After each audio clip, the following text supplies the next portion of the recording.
Hello, again to another video by Aga, that's me, and you're watching Aga Calero. So we're watching today, is it Charon or is it Charon? Charon? I seriously don't know how to pronounce that name of that, I believe it's a moon, Pluto's moon. So we're gonna learn soon when we're gonna watch it, because obviously it's made by Geographic, so Simon Whistler is hosting, and he definitely gonna pronounce the name. So then we're gonna learn. I'm gonna learn at least one new thing today. How to pronounce in English the name of that particular moon. So I'm gonna say Charon, Charon, Pluto's Eerie twin by Geographics. Let's just jump into it and let's start. Today's video is brought to you by War Thunder. I'm going to tell you more about them in just a bit. Okay, Simon. Okay. 5.2 billion kilometers from Earth, on the very fringes of our solar system, sits one of the most beloved celestial objects of all. Discovered in 1930, Pluto has officially been many things: the ninth planet, the largest of the dwarf planets, the best-known Kuiper Belt objects. But one thing it has always been is popular. Of all our astronomy-related videos, none has anywhere near as many views as Pluto. When it was demoted in 2006, New Mexico and Illinois both passed laws declaring it was still a planet. Clearly, there's a lot of love for our distant neighbour, yet popular as Pluto may be, there's an aspect of the Planet 9 that few non-scientists are aware of. The Pluto is not, in fact, a single planet, but one part of a binary system in which two objects orbit around a shared point in space. The name of that second object? Charon. And understanding its story is key to understanding Pluto as a whole. In today's video, Geographics is breaking out its 30-meter telescope and examining the spectacular story of Charon, Pluto's invisible twin.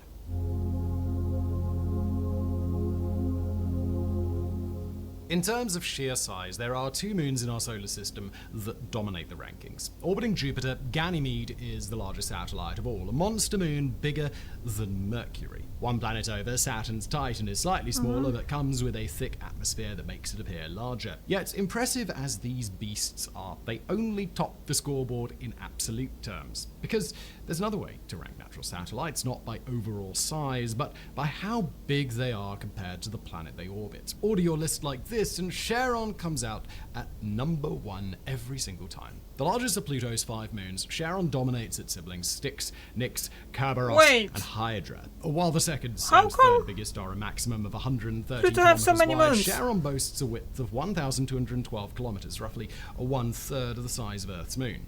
In the grand scheme of things, of course, this isn't all that big. One of the most frequent ways you'll see Charon described is as being roughly the size of Texas, and no disrespect to any Dale Gribbles watching, but Texas isn't exactly on a planetary scale. Our moon, by contrast, would cover a majority of the continental United States if placed on Earth. But compare the two to the planets they're orbiting, and it becomes clear that Charon is in a class of its own. While our moon is about a quarter of the width of Earth, Charon is half that of Pluto. Ganymede, meanwhile, is less than 1/26th of the width of Jupiter. In all the solar system, there's no other natural satellite so similar in size to its parent planet. Because of this, a whole lot of scientists don't actually consider Charon to be Pluto's moon. Instead, they often class Pluto and Charon together as a double dwarf planet system, the only binary planets in our cosmic neighborhood. And this makes sense, and Charon doesn't even orbit Pluto. Rather, they both turn around a point in space that exists between the two, pirouetting through the heavens in a celestial dance like two lovers doing the tango. Actually, make that two extremely drunk lovers attempting to tango. Relative to the other planets, the Pluto system appears to be tipped on its side, making the pair look less like dancers and more like hooch-filled hobos rolling around in an alleyway. Still, at least they can't keep their eyes off one another. Tidally locked, Charon and Pluto always face the same side of one another. With Charon's orbit and Pluto's rotation, each lasting 6.4 Earth days, the giant moon never budges from its spot. Stands on Pluto's surface while somehow avoiding an agonizing death, and Charon would always appear to hang motionless in the same part of the sky, never rising, never setting, a constant cosmic companion. Luckily, it's also one that's visually interesting enough that the sight of it wouldn't get boring. Prior to the New Horizons probe swooping through the Plutonian system in 2015, it was broadly assumed that Charon would be a dull place, an inert grey rock circling a long dead dwarf planet. And we now know that that's not the case. While Charon is indeed mostly grey, it's not monochrome. Up at the North Pole, a huge patch of colour is starkly visible, a brownish red that mimics parts of Pluto's surface. This is fascinating because it seems to show a sort of exchange exchange going on between the two objects. As methane leaves Pluto's atmosphere, it appears to get trapped by Charon's gravity and pulled toward the satellite's pole. There, sunlight slowly breaks it down until it becomes a class of organic compound called tholins, and this polar region isn't the only interesting part. Even from the surface of Pluto, you'll be able to see the great scars crisscrossing Charon, including one enormous fault line thought to be over 1,600 kilometers long. Likewise, you'll be able to make out the giant mountains and deep craters, the white pockmarks, and the eerily smooth southern hemisphere, a sign of some great cataclysm in the distant past. And that's just the stuff that we were able to see with New Horizons. Because the probe went by so fast, it only properly captured the parts of Charon in sunlight. That means we only have images of 40% of Charon's surface. Who knows what other features might be lurking in the darkness, waiting to be discovered. And this isn't just idle speculation. We have good reason to think Charon's entire surface likely carries evidence of ancient cataclysms, starting with the biggest cataclysm of all, the apocalyptic crash that formed Pluto and Charon in the first place. Alright, just before we continue with the video today, I do want to say that it's brought to you by War Thunder, which is the most comprehensive vehicle combat game that has ever been made. You can play with more than 2,000 Is that gameplay or that's tanks, just planes, helicopters, ships. You can do this in dynamic combined arms PvP battles. There's also in-depth customization system there for vehicles, so you can apply hundreds of different camouflages and markings to your various machines. Look, every vehicle is incredibly detailed. They're modeled down to each individual component, which offers a really immersive combat experience. Look, as a fan of history, you're probably a fan of history as well watching this channel, and I think you'll really enjoy, as I do, the historical accuracy that War Thunder has. Look, you can play War Thunder on PC, Xbox Series X and S, PlayStation 5, console, or so I can the play previous console generation. It has incredible graphics, super detailed, available in 4K, and when you combine that with this amazing sound effects and music, it's, like I say, really immersive. So, play War Thunder today and get a large free bonus pack if you register through my link below, which includes multiple premium vehicles, premium account, boosters, and much more. Or you can just go to wtplay.link/geographics WT bonus. And now back to today's video.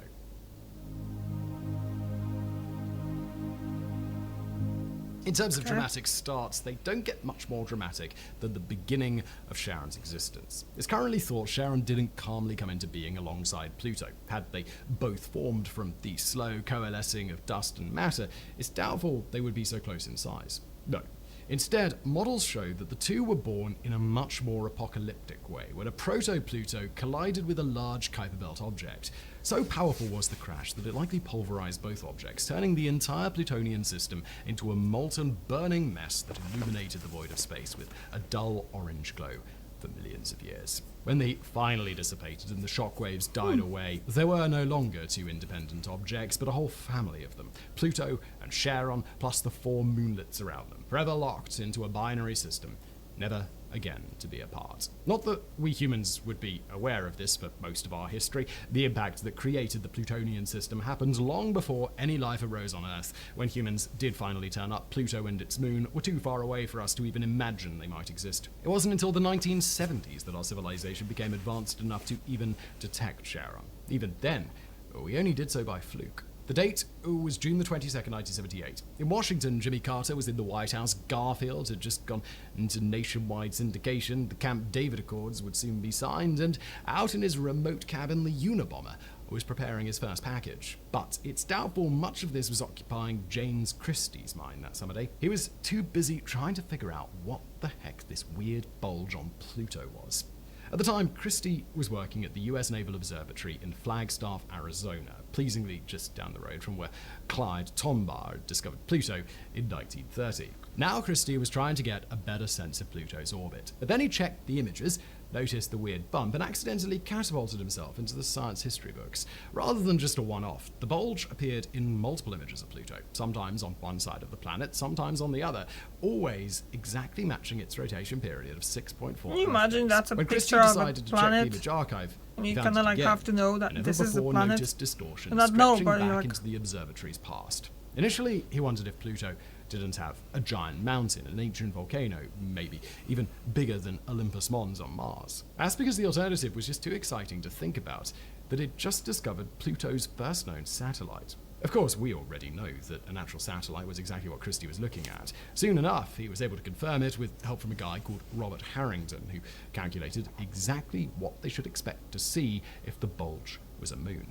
His calculations perfectly matched the images Christie was examining. On July the 7th, 1978, the discovery was announced to the world. The name Charon followed soon after. Like Pluto, the name was related to ancient mythology of the underworld. Charon is the ferryman who brings souls across the river. But also, like Pluto, the name contained a secret code. In 1930, Clyde Tombaugh had accepted the naming suggestion of Pluto, partly because the first two letters were P and L, the initials of the founder of the Lowell Observatory where he worked. Now, in 1978, Christie chose Charon mostly because the first four letters were the same four letters that began his wife's name, Charlene. After that cute little discovery story, Charon mostly slipped out of people's consciousness. There was just too much going on in the world, too much politics, too much music, TV for 99% of us to care. Yet the distant moon's time in the spotlight wasn't over. In 2015, as New Horizons went zipping past, it was going to beam back a discovery that would make the space-watching world pay attention. A discovery that showed Charon was far more complex than anyone had ever dared dream.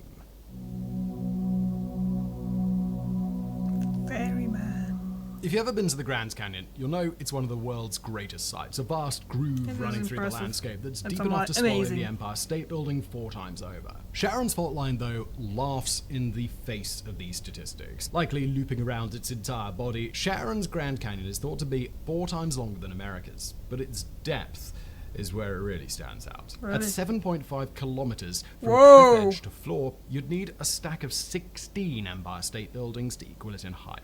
With such mind-bending numbers, it's impossible to imagine a slow process like erosion creating the fault. Hence why scientists believe it might be a sign Charon once held something precious beneath its icy exterior, a subsurface ocean made up of liquid water.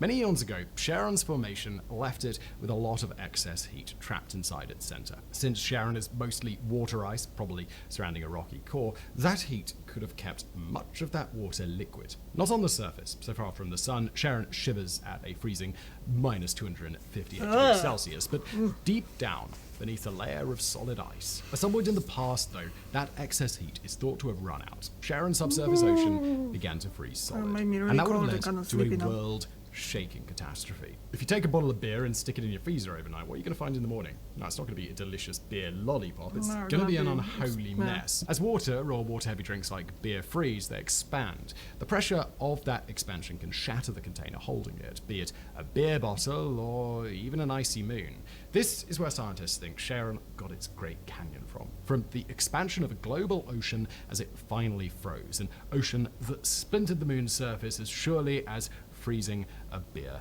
splinters a bottle. Hence why Charon's southern hemisphere is so smooth. The vast plains region known as Vulcan Planum was created when the remnants of that ocean came bursting forth. I wonder was that this world where the Vulcans from Star Trek took the name. Ours. Remarkably, researchers think this didn't happen all that long ago, at least not on a geological scale. One team recently used a computer model to show Charon's ocean may have only frozen over 500 million years ago. Now, contrast it with how long the same team thinks the ocean existed in liquid state, and was 4 billion years. That's 4 billion years in which this tiny world on the very edges of our solar system may have contained a stable, habitable environment, one with potentially the right mixture of chemicals to allow extremely primitive life forms to evolve. Those of you who watch a lot of these astrographics will have probably seen this part coming. We rarely let a chance to discuss ocean worlds slip through our fingers. If you wanted to take a shot every time you mention subsurface oceans, you'll be pretty drunk.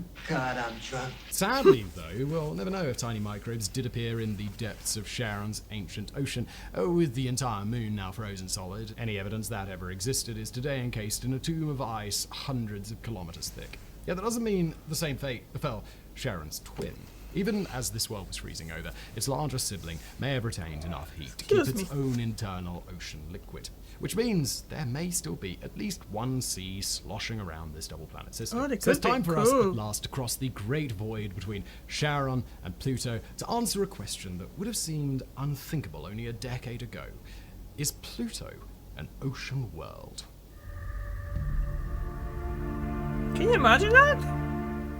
When this channel first launched back in the summer of 2019, one of our first videos was on Pluto, which we subtitled The Frozen World. Even back then, there was evidence that maybe this phrase wasn't 100% accurate, that maybe Pluto wasn't quite so frozen below its surface, that maybe there was even an ocean down there, trapped under the ice.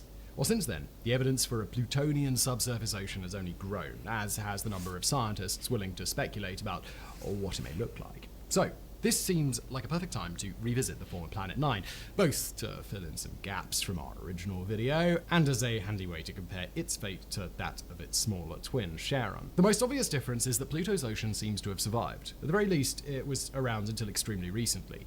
We know this because in 2022, scientists at Southwest Research Institute in Boulder, Colorado, went back over New Horizons data and found a previously unnoticed volcano field. Now, volcanoes on Pluto wouldn't function like they do here on Earth. Instead of rocky cones spewing lava, they'd be made of ice and erupt with jets of slushy, soupy, nearly frozen water.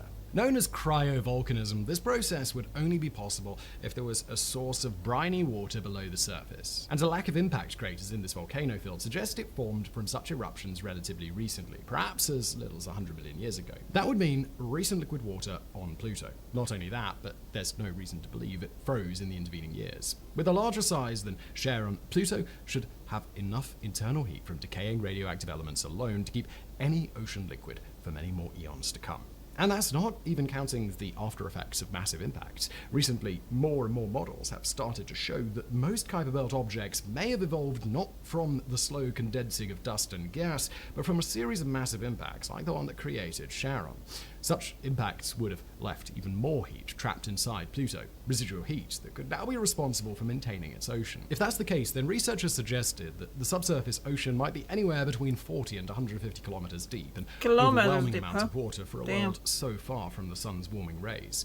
It also suggests that Pluto and Charon may not be the only system harboring water beyond the orbit of Neptune. If Kuiper Belt objects commonly formed in massive collisions, then other dwarf planets could also be hiding similar oceans. Far from a lifeless region of icy waste, the edge of the solar system could be one of the most inhabitable places of all. Still, it's worth pointing out that the existence of this ocean is not a given. While a large number of planetary scientists think it's probably there, we simply don't have the sort of evidence that we do for other subsurface oceans like those on the moons Europa and Enceladus. The case for a Plutonian ocean is purely circumstantial. Nonetheless, just reading some of the reasoning can be enough to excite laymen like us, especially when you hear about the weird conjunction between Pluto's biggest surface feature and Charon. If you've ever got a bit baked and marveled at a photo of Pluto, you've probably been drawn to the large heart-shaped area near the dwarf planet's center. Known officially as Tombaugh Regio, this heart is interesting for many reasons. One of them is that its brightest lobe, the glacial nitrogen ice plains of Sputnik Planitia, sits on the exact opposite side of Pluto to Charon. Since Charon always maintains the same spot in the sky, having such a dramatic region exactly opposite it seems like a massive coincidence. In fact, it seems so massive that New Horizons lead investigator Alan Stern has suggested it can't be down to chance. Instead, he favors a process known as polar wander that could have seen the glacier drift into this position over millions of years. The only thing that could drive such drifts would be a subsurface ocean. Intriguing as all of this is, though, it still only amounts to speculation. If we want to ever truly find out what's going on below the surfaces of both Pluto and Charon, there's only one realistic way to do so. Mount a return mission, a second New Horizons probe that wouldn't just fly by this time, but stay and study the double dwarf planet system in depth. Luckily, such a mission is already in the early stages of planning. Okay. Good to know. In ancient mythology, Persephone was the queen of the underworld, married to the god Pluto. If the team behind the NASA study concept have their way, though, her name will soon be associated with something much more high-tech, an orbiter probe that will explore both Charon and Pluto in unprecedented detail. That's the dream behind the $3 billion project proposed late last decade, a project that would not only map both surfaces of this double planet system, but hunt for signs of alien oceans either still present or long frozen. Interestingly, the I planet wonder how is dark not just it a is study of Pluto, on but the also dark sides Charon. of those While planets, probably because they it's orbiting so larger far from the object for sun. 3 years, Persephone That is would peel off probably 30 separate flybys. the This daytime biggest probably looks like humans. nighttime. To give some context to that number, people are pretty damn excited about the upcoming JUICE mission, swinging past Jupiter's moon Callisto just a dozen times. 30 would be more than enough to do some serious groundbreaking research. Nor would Charon's role be regulated to just that of an object under observation. In fact, its relatively large mass will be key to fulfilling the mission. The trouble with sending a craft across the solar system to study multiple distant objects is that it needs to carry a hell of a lot of fuel to make all of those course adjustments. Fuel which adds weight, which makes everything staggeringly expensive. However, this can be neatly solved by having a spare astronomical body with enough mass to give you a gravity assist. A body like, say, Charon. Persephone would get to the Plutonian system using conventional fuel, but then it would use Charon's gravity to control its further adventures, slingshotting around the moon in such a precise way that it could get to any point around Pluto. Not only would this allow the probe to examine much more of Pluto, Charon, and even the smaller moons, but it might also allow it to then go on to study other worlds. The outer solar system, you see, is full of dwarf planets we know relatively little about. Eris, Makemake, Haumea, Orcus, Quaoar, the list really does go on. As it stands, there's not much interest in sending individual probes to explore them. They're just too far away and too hard to get to. But Persephone could get around this by using 2 final gravity assists from Charon to fling itself out into the Plutonian system and into the Kuiper Belt. With some added propulsion from ion thrusters, like those used on the Dawn mission to Ceres, it should be able to get 1 extra visit in, to go orbit yet another dwarf planet. Another dwarf planet that might house its own subsurface ocean, or maybe some other surprise that we currently can't even conceive of. It used to be said that the Bible was the greatest story ever told. If the Persephone mission goes ahead, though, it will doubtless lay claim to that mantle. Imagine the first in-depth exploration of a double planet system, the first hunt for liquid water out in the Kuiper Belt, the first probe to ever visit multiple dwarf planets in a single mission. But before you start excitedly preparing your stash in advance of the epic photo, we need to inject a note of caution. Well, 2 notes. The first is a warning about the timescales involved. Originally, Persephone was planned for a 2031 launch, followed by a 27-year journey to Pluto and Charon. Since it only took New Horizons 9 years to cover the same distance, you might be wondering if that's a bit of a typo, but it's not. New Horizons was only conducting a flyby, zooming past the double planet system at high speed before vanishing off into the void. Persephone, by contrast, is meant to orbit Pluto. That means it has to be going much slower to be captured by the dwarf planet's weak gravity. So slowly that the probe wasn't projected to get there until 2058. By that point, I'll be old enough to be making videos about the top 10 retirement homes. And that's just on Persephone's original schedule. To make the 2031 launch, the mission needed to be championed by the Decadal Survey, a once every 10 years overview of what the science community thinks NASA should focus on. The Persephone team's goal was to be included in the 2022 edition as a high priority. Instead, when the survey was published, a return mission to Pluto and its twin was nowhere in sight. And that doesn't mean Persephone is necessarily dead. A Mars sample return mission was first suggested in 2003, but it didn't get selected by NASA until it was placed in the 2013 survey. A plan to give Uranus a hard probing failed in 2013, but was championed by the 2022 edition. Persephone may yet get selected in 2033. Unfortunately, such a delay will push back the completion of the mission by another decade at least. It could be the 2060s or even the 2070s before we finally get another close look at Pluto and Charon. As this video has hopefully shown, Charon alone is one of the most fascinating objects in our solar system, a place that might hold the key to understanding so much about the objects and dwarf planets lurking in the Kuiper Belt. We can only hope that one day we're able to unlock these secrets, that eventually Persephone, or another mission like it, will at last enter orbit around this strange and distant moon. And hopefully, we will still be around to see Hopefully. Because honestly, that's a long time. And just before you leave today, thank you again to War Thunder for sponsoring today's video. Get a large free bonus pack if you register through my link below, which includes multiple premium vehicles, premium account, boosters, and much more. Or go to wtplay.link/geographics WT bonus. And thanks for watching. Okay, that was interesting. I didn't realize. Well, first of all, I think I heard about Charon before, and I knew that it's around Pluto. But I didn't realize Pluto have another moonlet around. So that's a new thing to me. And that was really good. I would really like to see that Persephone mission go. But guys, I'm not getting any younger. So I wonder how that's gonna go. I'm not sure if I'll be ever seeing actually getting to Pluto, so if it's gonna go for so long. Anyway, thank you very much for watching, and I'll see you tomorrow. Bye!